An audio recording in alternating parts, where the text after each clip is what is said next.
Yeah, I think today was one of those days that I bit off a little more than I could chew. I was going to discuss the psychology behind the greater will and the fingers and how they connected. I realized I bit off way more than I could chew, and I need to do a little bit more research before I even publish that video. So instead, today, I was hit by the epiphany light bulb, and I thought, wait a second, there is another connection from Elden Ring to Dark Souls that I didn't even discuss. I didn't even think it was worth discussing into, but I thought, you know what?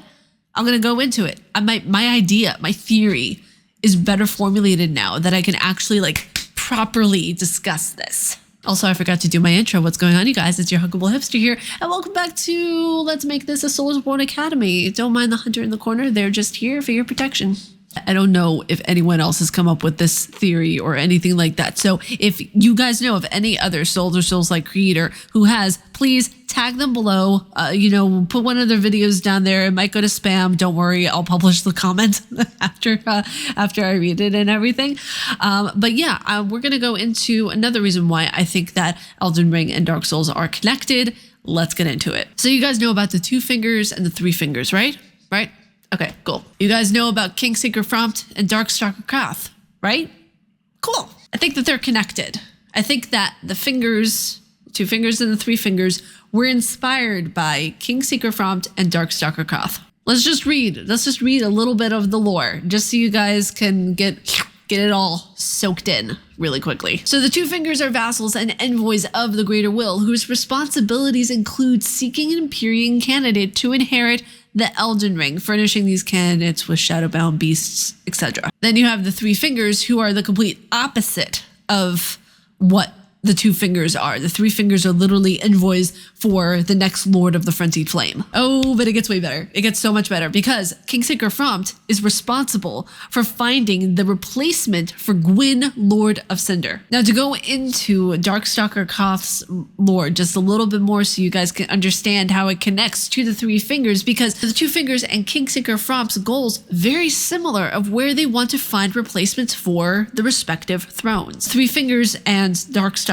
Koth, they're the antithesis. They are everything that is against light and good and what is supposed to be structure. Going along what Darkstalker Koth says to the undead warrior, he states that after you've gotten the Lord Vessel, all that good stuff, he states that Lord Gwyn trembled at the dark, clinging to the Age of Fire and in dire fear of humans. Now, a lot of you might be saying, oh, Ariel, this is supposed to be a good ending. You know, we don't want to rekindle the flame and keep the cycle going. We want to be able to bring in the Age of Man. Aha! Yes, that is one interpretation of it that we could look at, and yes, I would agree with you. However, a lot of the inspiration from my perspective that is taken from Dark Souls and Bloodborne and all of the different games that came before Elden Ring, right?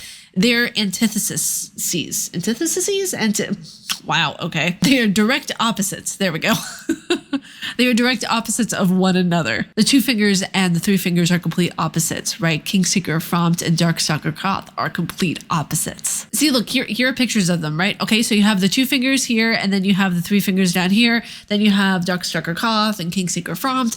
They look the same, but they are different. They are complete opposites of one another. They serve the same purpose, but in ways that will counteract the other. A lot of this ties to religion, and this is a discussion that I have not wanted to have because I am a borderline atheist. So I already have a very much of a bias going into this, and I have to neutralize myself. I have to unbias myself in order to have this discussion because I'm not a fan of religion. Darkstalker Koth and Kingseeker Prompt are kind of mirroring what the 2 fingers and the 3 fingers are. The 3 fingers, keep in mind, if you go and see the 3 fingers, you are locked into the Lord of the Frenzied Flame ending, and you cannot, the only way that you, I should actually take that back, the only way that you can get out of that ending if you utilize Miquella's Needle at the boss arena for Placidus Axe, which is fascinating to me. I didn't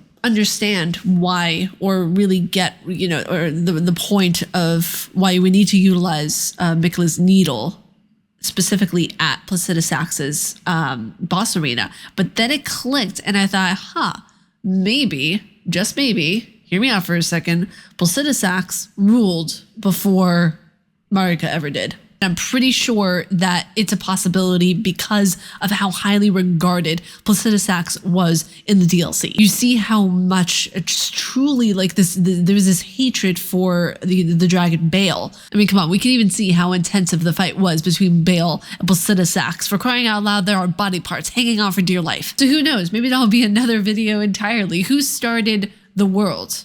What was the first thing to actually rule? Was it Placidusax? Was it Marika? Who came first, the dragon or the god? I think the writers did an absolutely fantastic job at giving us enough story in the game, but not too much, that way we can keep on theorizing. But that was it for today's video. I hope you guys enjoyed it. And if you guys like my face and what I do, please be sure to subscribe and hit that bell down below. May you find your worth in the waking world, dear hunter. Stay casually nerdy, and I will see you all in the next video. Umbasa.